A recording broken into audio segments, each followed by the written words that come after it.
During the last 15 centuries, many important plague pandemics have been recorded. The pandemic of the 6th century,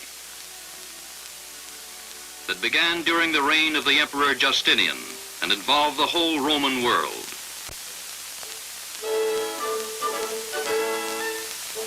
The Black Death of the 14th century, which killed an estimated 25 million people, or 1/4 the population of Europe at that time.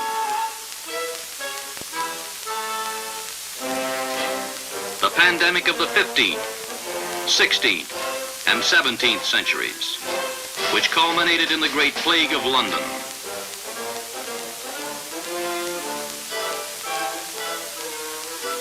And the 18th century, that witnessed the terrible outbreak of plague in Marseille, France.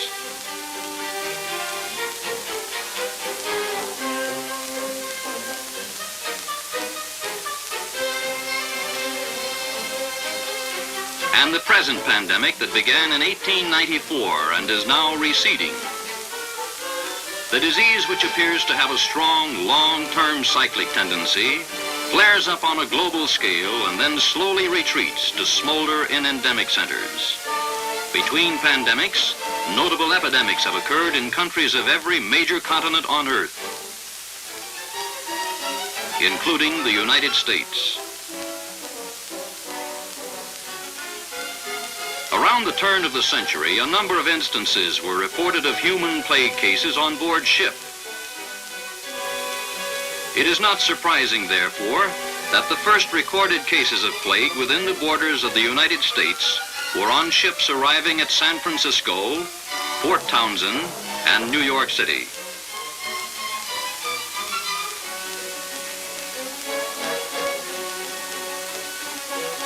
Plague spread from various ports of the world, and it is believed that it was introduced into this country and other ports of the world by flea-bearing and plague-infected rats escaping from docked ships.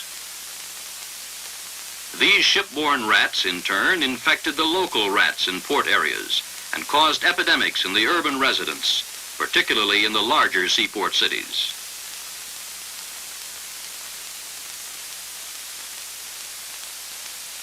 Then, the majority of plague cases in the United States occurred in port cities on the west and Gulf coasts.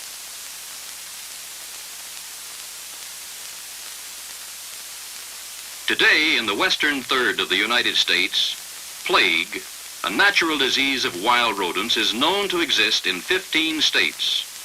And although not definitely determined, infected rodents may exist in other parts of the country.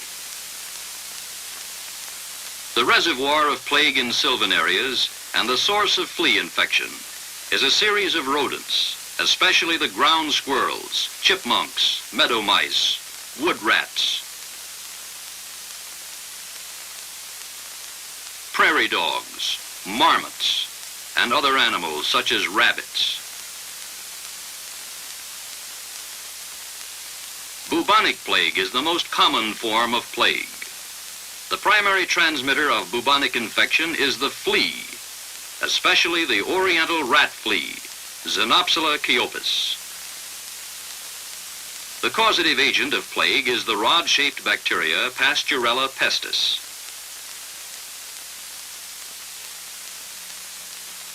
Plague among wild rodents of fields and woods is known as Sylvatic Plague. It is suspected that plague in these rodents has long existed in sylvatic areas before epidemics occurred in port cities. Today, human plague cases are contracted from wild rodents or their fleas in sylvan areas.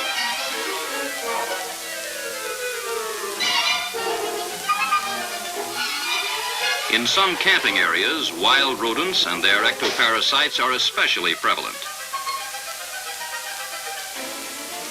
The present knowledge of the distribution and incidence of wild rodent plague in our western states should be warning to persons who camp or hunt in these areas. The handling or close contact with wild rodents should be avoided. Plague infection is possible from handling sylvan rodents, especially if these animals are sick, slow, and easy to catch.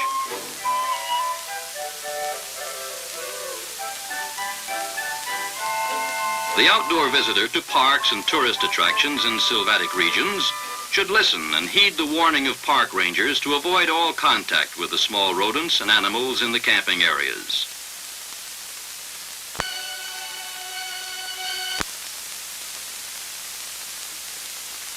Hunters should not pick up or handle these small rodents which they have killed just for sport. The safest course is never to handle wild rodents, dead or alive.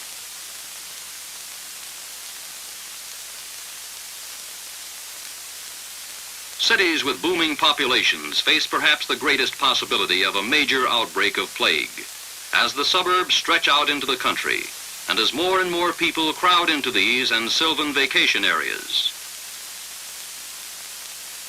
While the building of suburbs makes a habitat eventually unsuitable for appreciable wild rodent populations, there is an initial period of joint tenancy by people and rodents, a condition theoretically ideal for the propagation of plague. The intermingling of sylvatic rodents with commensal rats and the interchange of fleas infected with the plague bacillus Pasteurella pestis may transmit bubonic plague from animal to animal and thence to man. Bubonic plague in man, if not diagnosed and treated early, may progress to highly contagious pneumonic plague and thence spread from man to man in epidemic proportions. Bubonic infection with plague bacilli, Pasteurella pestis, often results in a fatal disease in human cases.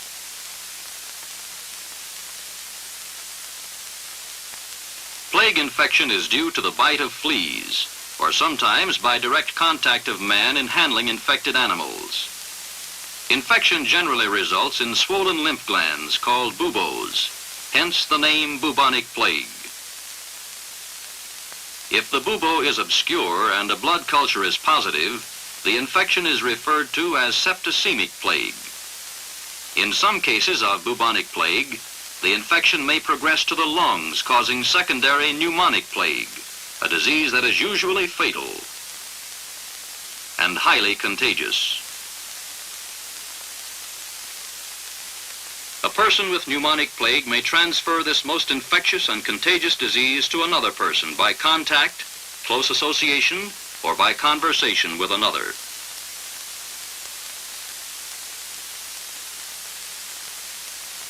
Plague is one of the internationally reportable quarantinable diseases. The international sanitary regulations require that port cities, especially where plague was formerly epidemic, be under constant surveillance, and that ships arriving at these ports be kept under continuous surveillance. The ship's officer is required to show a certificate of inspection declaring that his vessel has been inspected and is free of rodent and insect infestation. Rat guards and other preventive measures are maintained to prevent rats from escaping or getting aboard ships. The most effective known plague control methods in port cities and other urban areas are the use of all possible preventive measures against the reservoir and transmission of the infection. Periodic surveys in endemic and in potentially epidemic areas are made to determine the prevalence of rats and rat fleas.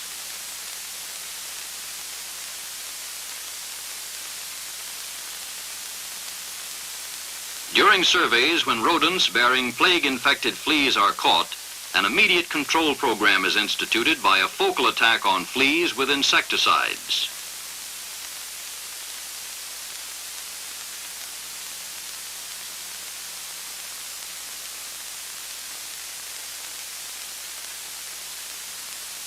Suppressive measures against rats in these and other urban areas are by trapping or by poisoning.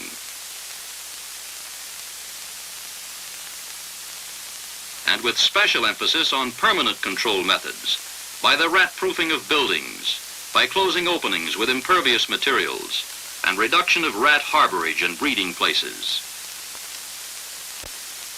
Where new housing projects are built near the perimeter of growing suburbs, adjacent to wild rodent habitats in brushy areas, and initial surveys have determined the presence of plague-infected rodents, a systematic program of rodent flea control should be instituted.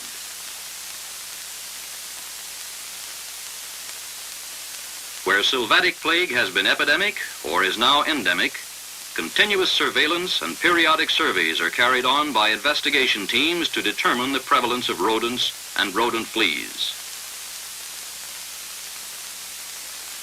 Surveillance teams carry equipment to each trap site for field processing of any rodents caught.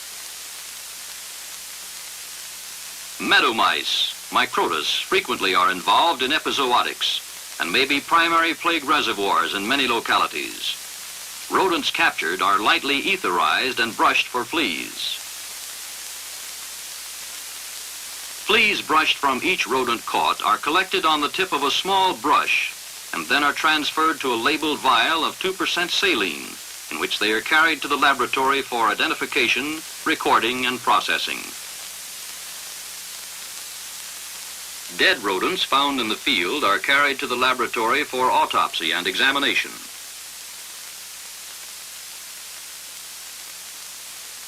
Survey teams have operated at greatly increasing distances from the West Coast, as plague in field rodents has been found farther and farther east. In areas where epizootic plague has occurred, large numbers of fleas are collected by moving a white flannel cloth into rodent burrows.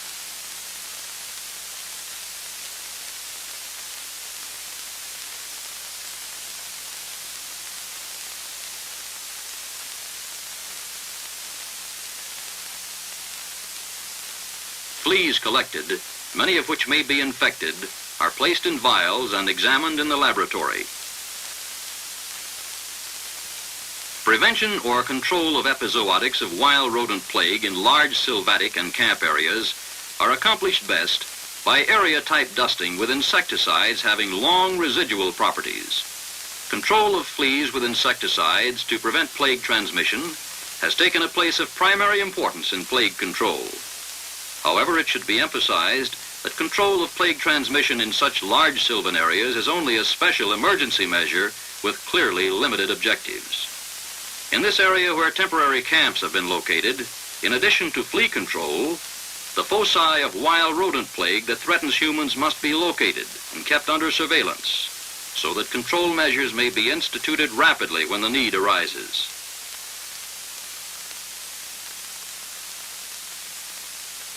In smaller sylvan areas, use of insecticide bait boxes will significantly reduce fleas on wild rodents. Bait is placed in the box to attract rodents.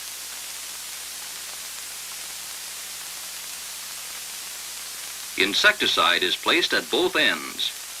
While feeding, insecticide adheres to the rodent's fur. Bait boxes in camp areas are effective for flea control on small rodents.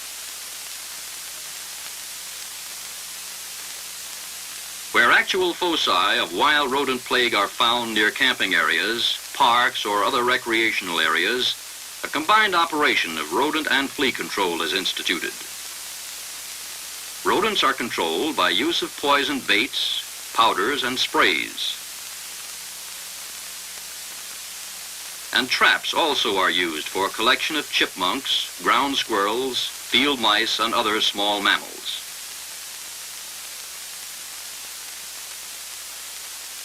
In sylvan areas, ground squirrels are regarded as one of the chief reservoirs of plague. Like some meadow mice, they are abundant and susceptible to plague infection. Fleas combed from these animals trapped where epizootics of plague exist are often infected with the plague organism. Rats trapped in urban areas are individually placed in paper bags with identification tags and brought to the laboratory where their fleas are removed for subsequent examination. Continual surveillance of rat and rat flea populations in urban areas, including suburbs, contiguous with foci of wild rodent plague, is an important prerequisite for the prevention of human plague.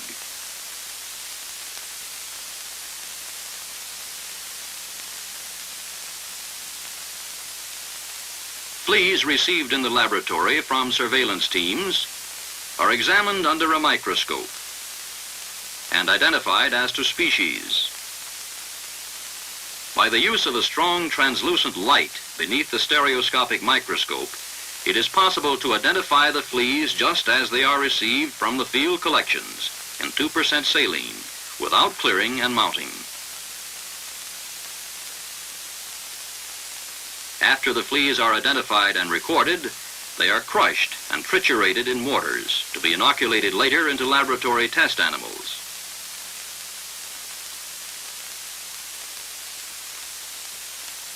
This guinea pig, a laboratory test animal, is carefully clipped for inoculation. The crushed flea triturate is inoculated into the test animal for the detection of plague in the fleas collected from a rodent.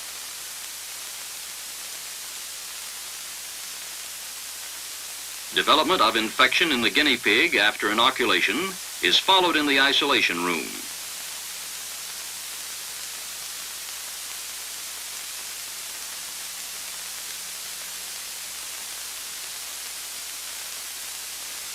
Here, the growth of a bubo on the test animal is measured.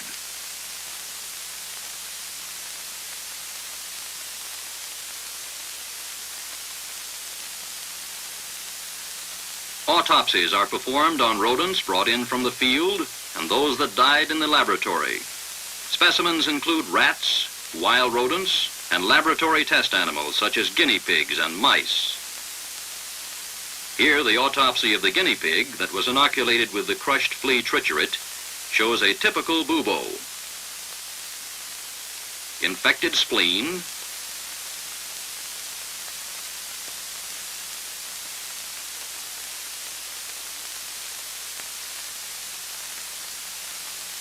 liver,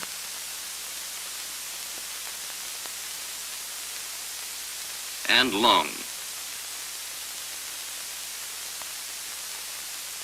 This scientist is making a close examination of the pathology of the animal and removing certain organs for bacteriological culture.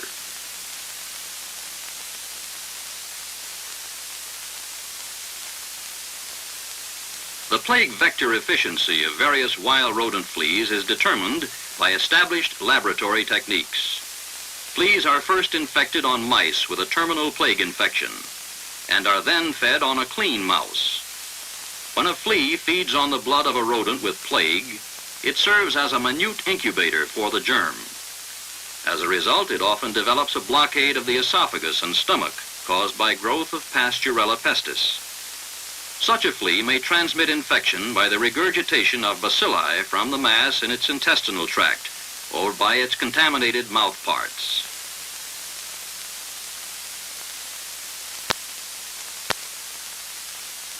This shows a wild rodent flea that had fed one day previously on an infected mouse. Note a small dark plague mass in the posterior half of the stomach.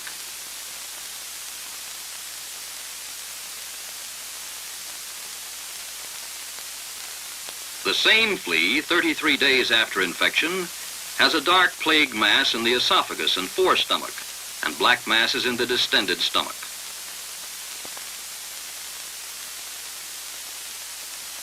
"40 days after infection, a complete blockage of the stomach is seen. During the 3 days before the flea's death, on the 42nd day, it transmitted plague to 8 mice, all of which died.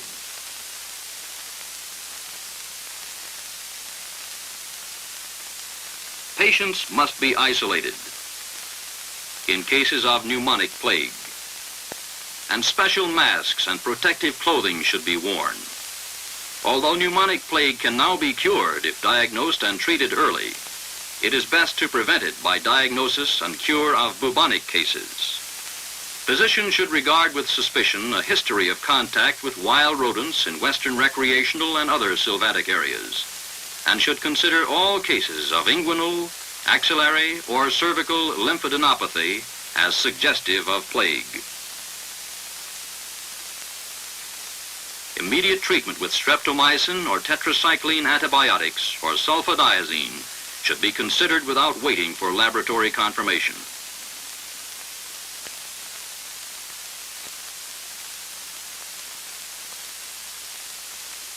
diagnosis of plague is confirmed in the laboratory by demonstrating the infectious agent in fluid aspirated from buboes.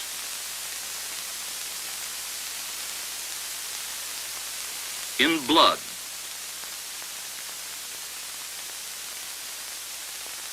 or in sputum from a pneumonic case.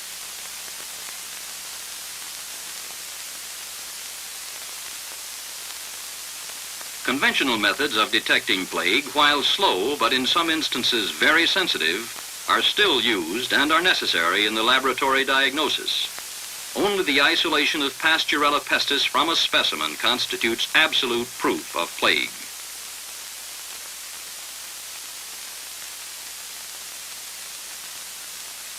However, with development of the fluorescent antibody staining technique, a very rapid method for identification of Pasteurella pestis and its antigens is now available.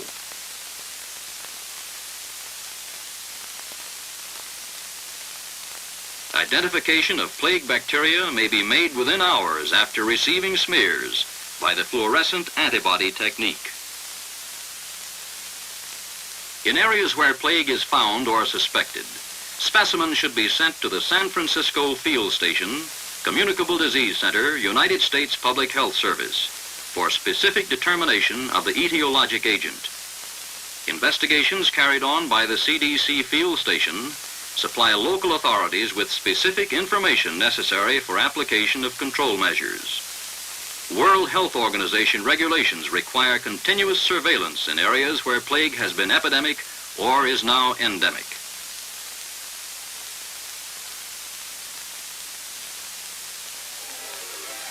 Down through the centuries, innumerable, exotic, and varied have been the forms of treatment used to exorcise or eradicate plague. To the present day, when streptomycin and the tetracycline antibiotics have proven highly effective for all forms of plague, if therapy is begun early enough, at least within 24 hours of onset. If antibiotics are not available, sulfonamides may be used. Early treatment is of critical importance, since delay may be fatal or may allow the development of secondary pneumonic plague, with its great danger to all contacts of the patient and its epidemic potential. But in the final analysis, a continuous program of constant and vigilant surveillance of rodents and flea densities, and appropriate diagnostic and control measures